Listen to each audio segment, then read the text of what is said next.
হাসান ভাই, আপনি এভাবে বসে আছেন কেন জানাজা এসে? আজকে তো এখানে অনেকক্ষণ ধরে প্রায় 1 ঘন্টা ধরে বসে রয়েছি এখানে। 2টার সময় জানাজা শুরু হওয়ার কথা ছিল, কিন্তু এখন 2টা প্রায় 40।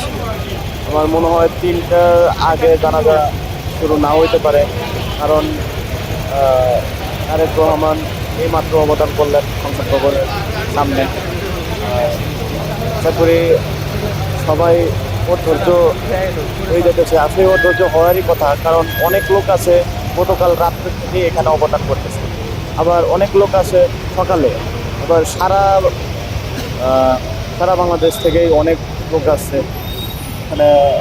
আসলে নির্ধারিত টাইমের ভিতরে জানাজাটা শুরু করার দরকার ছিল, আমি যেটা মনে করি, কিন্তু জানি না কি জন্য আবার আহ, 2টা পার হয়ে গেল, এখন 3টার কাছাকাছি।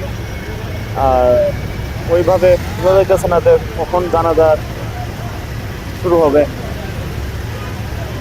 ধন্যবাদ আপনাকে। আচ্ছা, আপনার কি মনে হয় এখানে আজকে আমরা দেখতে পাচ্ছি অসংখ্য লোকের সমাগম, সারা দেশ থেকে, এমনকি দেশের বাইরে থেকেও লোক এসেছে।